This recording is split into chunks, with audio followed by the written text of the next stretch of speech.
Hey, you guys can grab a seat. If you guys have a Bible, like you actually bring a tangible Bible, go ahead and open it up to the book of Hebrews, chapter 11, verse 1. Again, if you have your Bibles, your tangible, like real Bibles, if not you have a little phone or app or something, you can open that up to Hebrews chapter 11, verse 1. And if you also have tangible, you can put like a finger in Matthew 14, and we'll check that out in a little bit. But gosh, guys, it is so good to be here with you guys. I'm pretty psyched on what we're going to be talking about today. I just want to jump straight to it. When I was a whole lot younger, like we're talking 9 years old, our family used to do these vacations, like super stellar vacations. We got this timeshare. So my brother, my sister, my mom and dad, we got this timeshare in Puerto Vallarta, Mexico. Super cool, called the Grand Mine. There was like a slip and slide, lazy river, a wave pool. You were right on the beach so you can body surf. But that wasn't even the best part. The best part was being able to go on an excursion. If you've ever heard of an excursion before, that is like those like really cool things you pay for that are kind of like thrill-seeking things, I guess. We got to go zip lining. So 9 years old, I got to go on my first zip line. And like I had been told what a zip line was, but I didn't really get what a zip line. Like I swung on my own jank rope swings at home, but I was like nowhere near what I was about to do. And so we get to this place and there's these giant stairs that go up above the canopy of this jungle, and I can see the stairs kind of go back and forth, and then there's a line going through the canopy, like over a chasm, over like next to a waterfall and stuff. And I see it, and I go from this like super excited to like start sweating a little bit. And I was like, okay, I got this. This is gonna work out fine. And so the guides kind of tell you what's up. They like give you the instructions, like, yeah, you're gonna put a harness on. They're gonna give you a carabiner. That carabiner is gonna attach to a rope, then a trolley, and that trolley's gonna go down the line. And I'm a 9-year-old. I'm starting to draw the equation. The equation is the more things that are being used to hold on to my weight in my life, the more things could go wrong.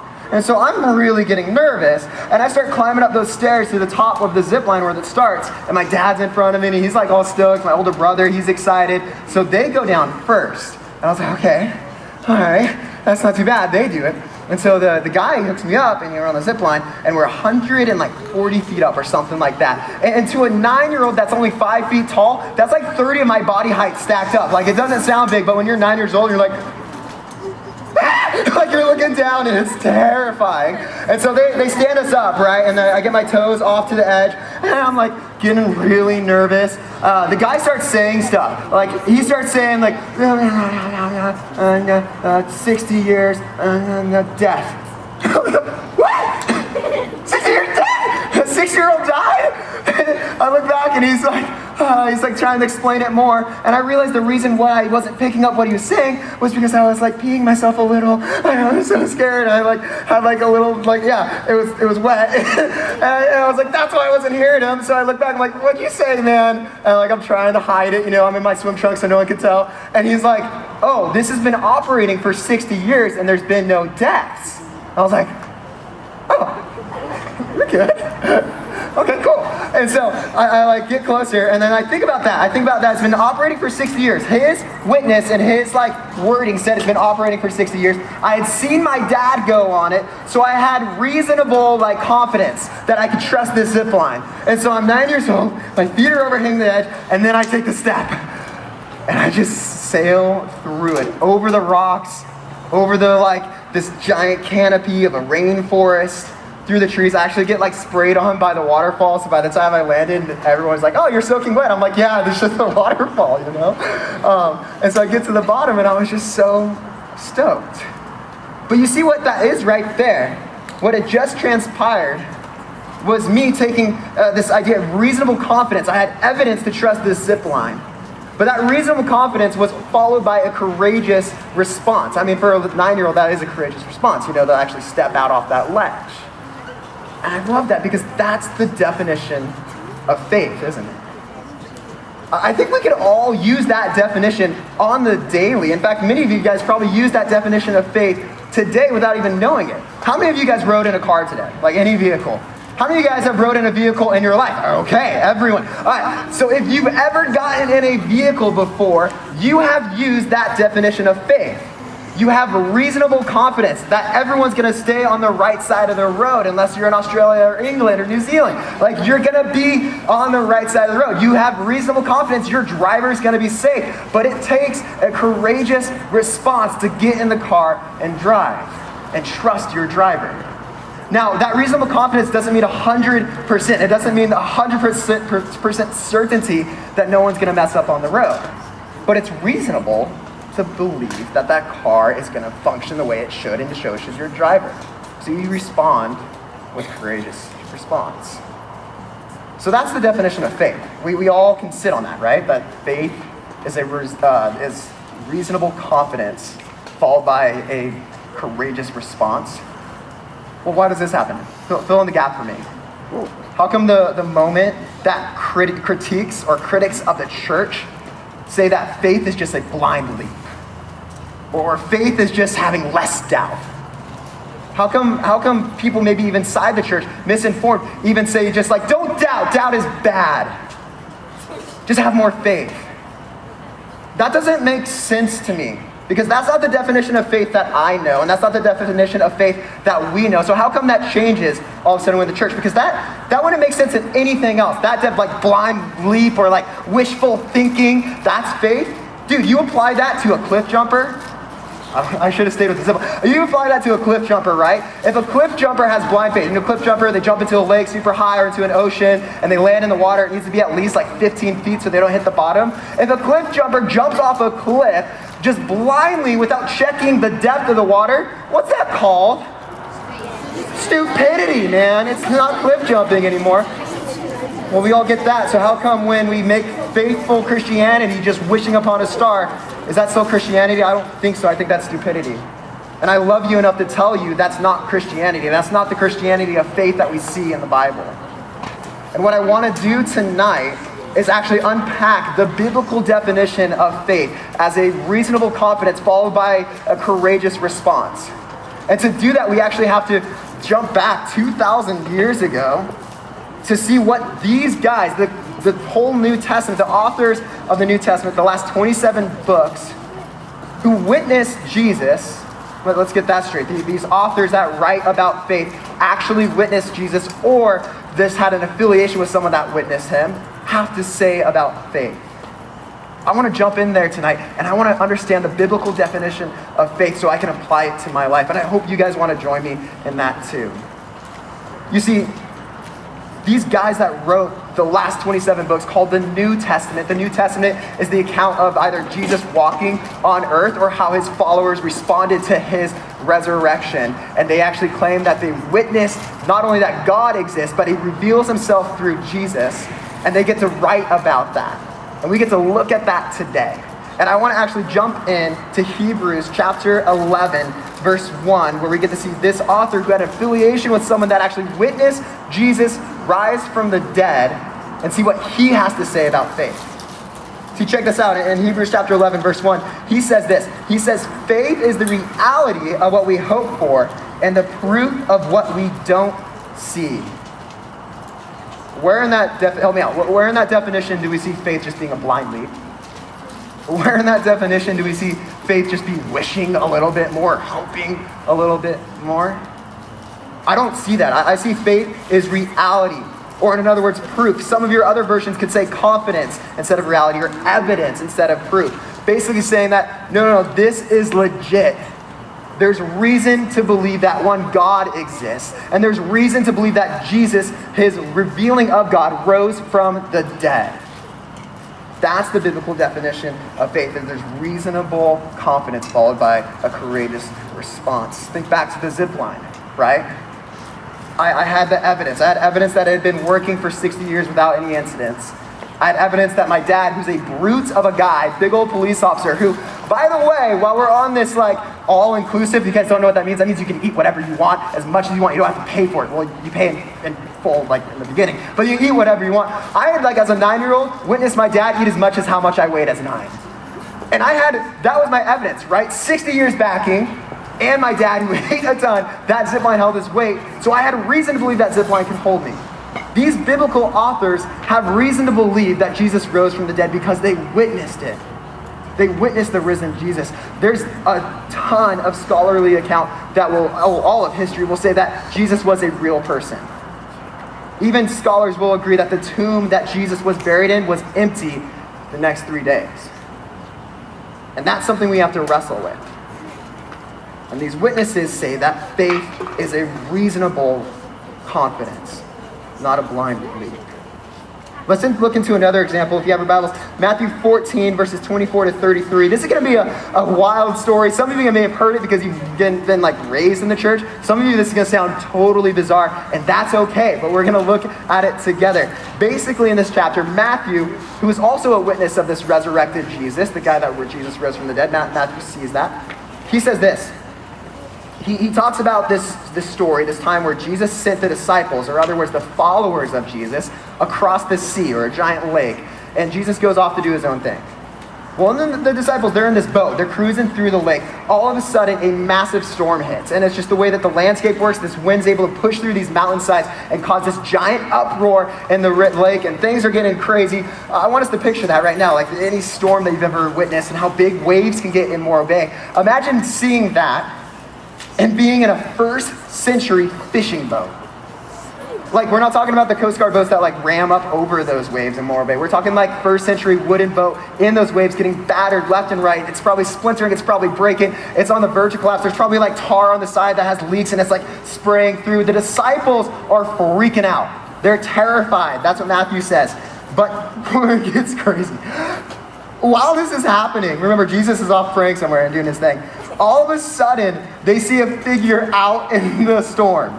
They're like, is that another boat? Like, what is that? They look closer. They straight up think it's a ghost because it straight up looks like a dude walking on water. They're like, oh my gosh, it's a ghost. And they're terrified. Matthew says in verse 26, oh my gosh, it's a ghost. And they cried out in fear. 27, but immediately Jesus, I thought he was back on land. Jesus spoke to them saying, take heart, it is I. Do not be afraid. Jesus is walking on water.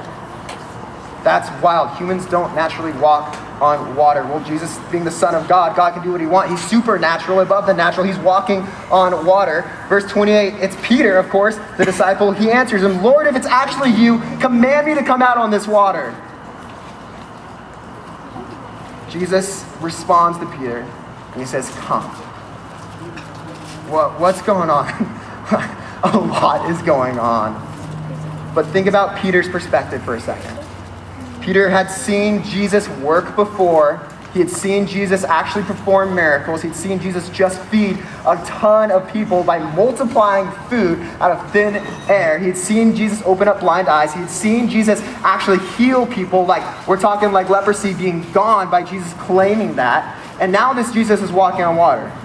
So for the last so many years, months that Peter has seen Jesus, he knows Jesus can actually be a miracle worker. So that's his first piece of evidence. The second piece of evidence is he can actually have a sight of Jesus. He has a visual evidence of Jesus. And the third is an auditory evidence that basically says, it's a command from Jesus, the command evidence that says, come. And what does Peter do? Well, first off, like we talked about a lot, he has reasonable confidence. The evidence gives him reasonable confidence, right? What does he do with that reasonable confidence? He follows it with a courageous response. He steps out of the boat and gets in the water. And he begins walking on it. Actually walking on water. That wasn't Peter just blindly hoping that it would work. That wasn't Peter just being like, I really hope this works, I really hope this works. No, Peter had evidence that it was going to work. He knew if Jesus was saying come, then Jesus was going to sustain him on the water. But the thing is, and I don't want us to miss this, just because you have reasonable confidence doesn't mean fear can't sink in. Doesn't mean that fear can't get mistaken for doubts. And what happens in verse 30? But when Peter saw the wind and the waves, he was afraid, and he began to sink. And as he sank, he cried out, Lord, save me. From there, Jesus immediately reached his hand out, took a hold of him, and pulled him up, and he said, you of little faith, why did you doubt? You had reasonable confidence. Why did you give in to fear, Peter? Well, quite honestly, sometimes fear is a lot more easier to look at than Jesus. And Peter, I love that Peter doesn't just immediately sink. The last time I jumped in water, I actually did a dunk tank a few months ago for like an ABC event. And like when you like hit the lever, you don't just like slowly sink in the water. You're just like, boom, straight down. If you've ever jumped in a pool, you know that. You don't just like slowly sink into the water. You go straight down. But Peter sank slowly. How do we know that? Because he had enough time to say, Lord, save me. I think Jesus was trying to show Peter here that, hey, you're taking your eyes off of me and looking at fear, looking at doubts only, and not looking at your reasonable confidence. I love this. There's an author named Bob Goff, and he has this quote that's absolutely fantastic. This is his quote. He basically says, I love it. He says, courage doesn't mean we're not afraid anymore. It just means our actions aren't controlled by our doubts. He says actions. I've been using the word response. Bob Goff is saying no longer does your courage, no longer do you need to be controlled by doubts, no longer do you need to be controlled by fear, but you can be controlled by your reasonable confidence and follow that with a courageous response. And that's why he says courage doesn't mean we're not afraid anymore. I absolutely love that. You know, maybe some of you aren't really grabbing this, and I want to make sure we're all getting this concept of faith. So here's what I'm going to do in the last few minutes before we get to a conclusion. I want to actually give you a really clear definition of faith, okay? And in fact, faith in God, faith in the Christian story. And to do that, I'm actually need your guys' help. But I had a buddy, I actually didn't see it. I've been looking forward this entire time, and I got bright lights. I think there's a chair behind me. See, some of you are like, nah, yeah, no. See, I actually don't know. I'm not going to look back, okay? So there might be a chair behind me. Let's go through lines of reasoning. Okay, you guys want to do that with me? We're going to do through three things really quick. First, I'm going to ask a question, an evidential question. Can a chair exist? Okay, most of you say no. I would disagree, but I see like 40 chairs, if not like 100 chairs out there right now. So I'm going to go with chairs can exist. Yeah. Can a chair fit on this stage? I would say yes. Some of you are like, no, yeah. Okay. Based off of experience in the past, if I've seen someone sitting at a table, I know they're not just like holding a squat as they're eating dinner. They got to be sitting on something. Just because I can't see it doesn't mean it's not there, right? So we can say a chair is there. A chair can exist. It is possible for a chair to exist. Let's do the next thing. Next, part two. You guys ready? Part two, if we can establish that a chair can exist, the next step is how do I find that chair? Feel it, I could feel it, but what if I can't feel it? What if I'm not allowed to move backwards from here? Someone said smell it, okay? You go stand up and smell it. Let me know if you find your chair. Gosh. All right. You guys are doing great. This is what I would do.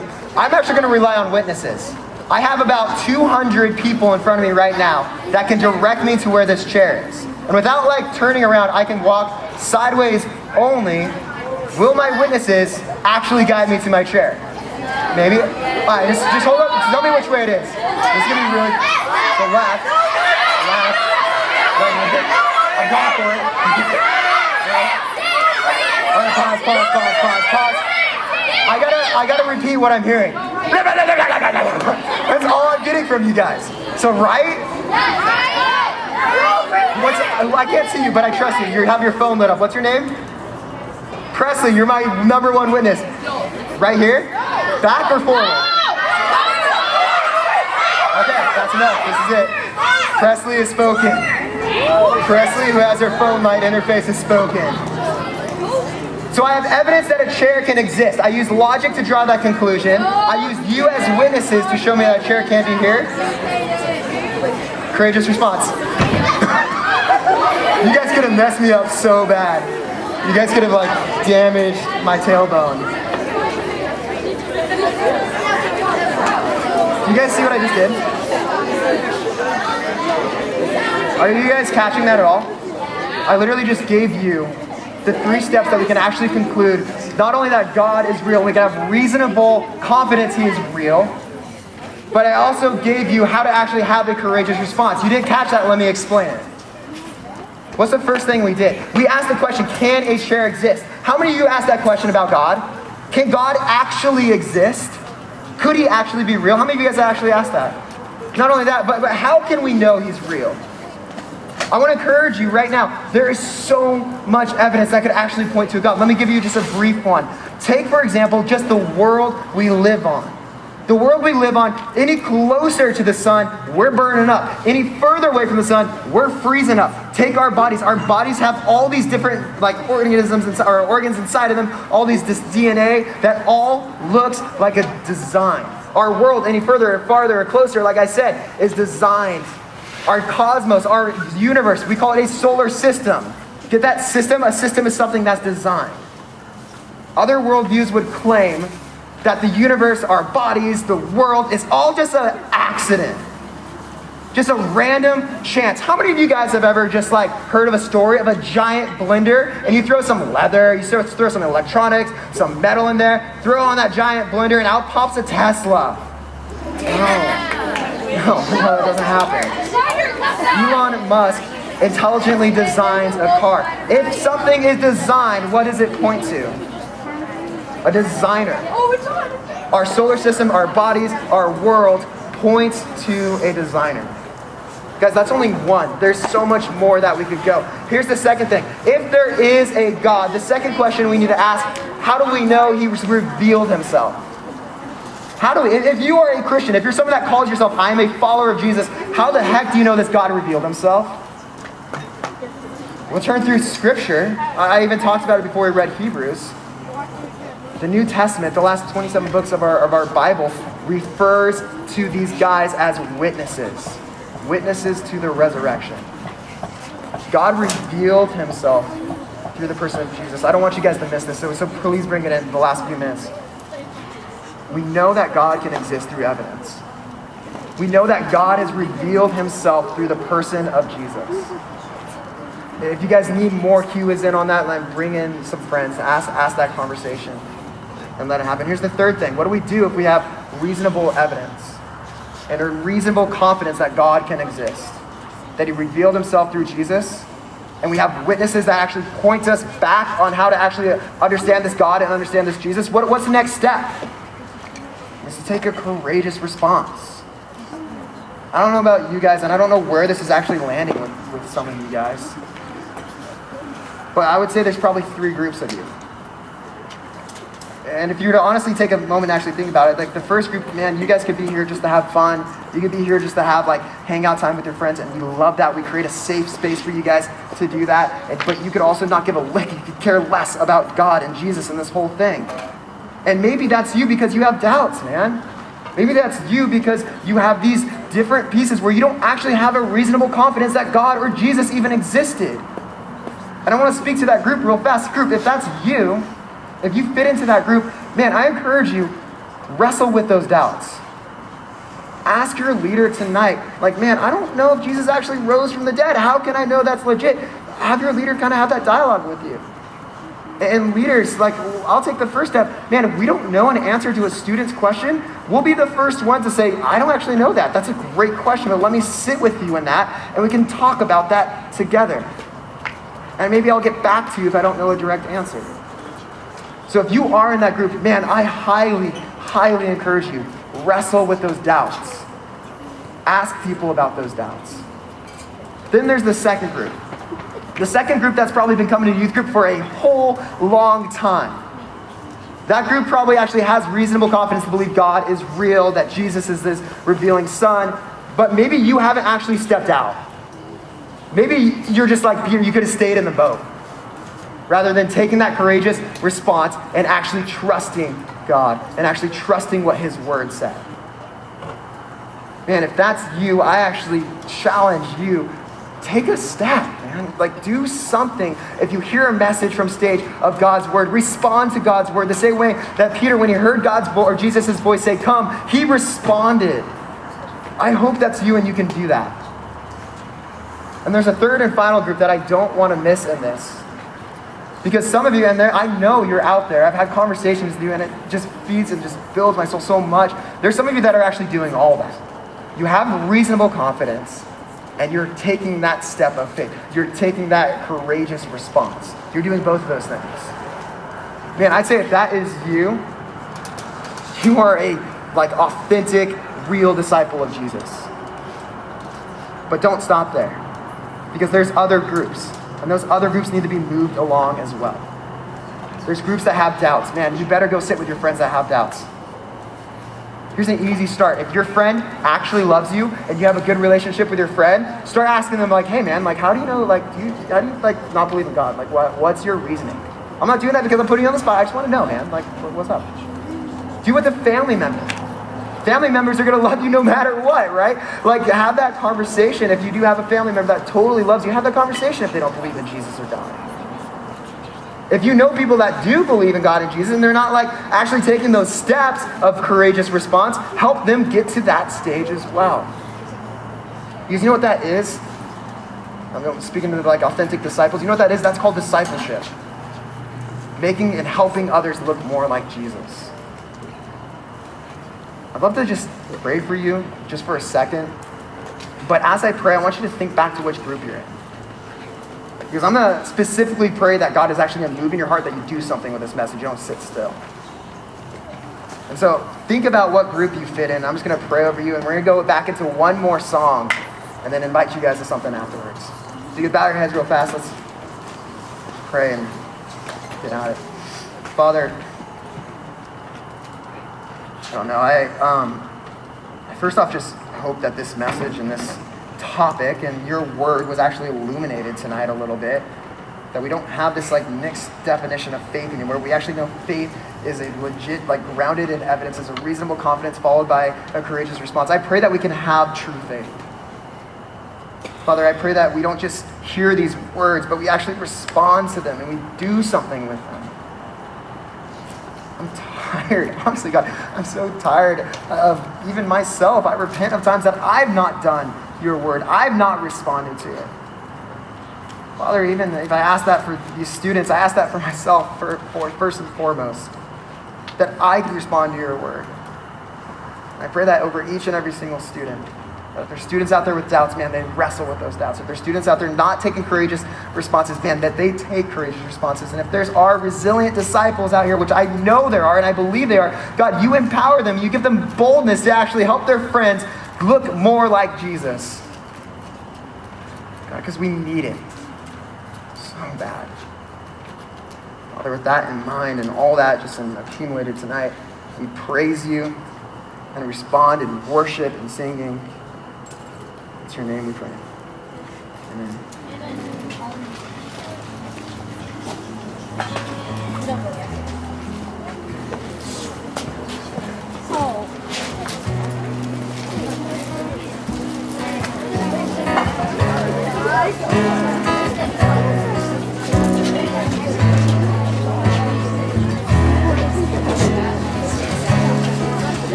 I spoke a word, you were singing over me.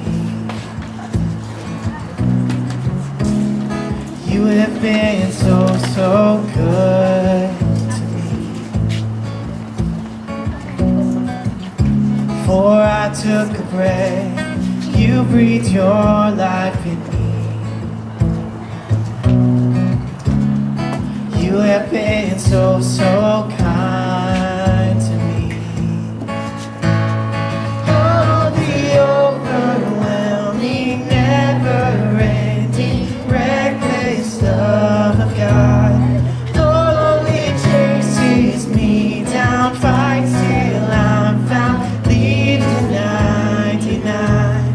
I couldn't earn it, I don't deserve it, still you give yourself away. Oh, the overwhelming, never-ending, reckless love of God.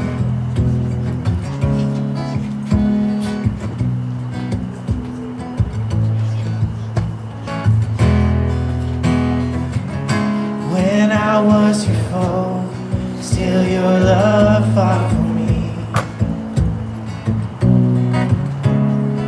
You have been so good to me. When I felt no worth, you paid it all for me.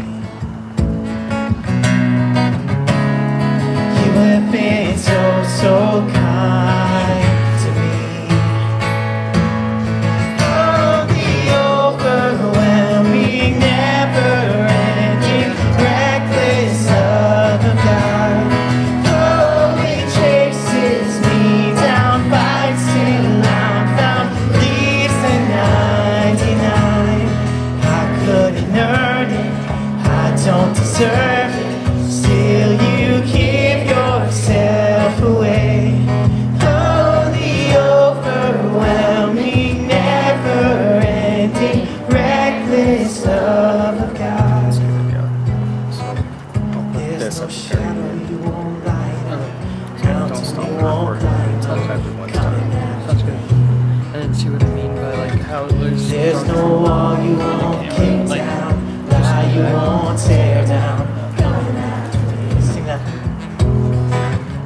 There's no shadow you won't light up, mountain you won't climb up, coming after me. There's no wall you won't kick down, lie you won't tear down, coming after me. There's no shadow you won't light up, mountain you won't climb up, coming after me. Sing that. There's no wall you won't kick down, lie you won't tear down, coming after me. Oh, the overwhelming, never-ending, reckless love of God. Oh, it chases me down, fights till I'm found, leaves the 99. I couldn't earn it, and I don't deserve it. Still, you give yourself away. Oh, the overwhelming, never-ending, reckless love of God. Yeah.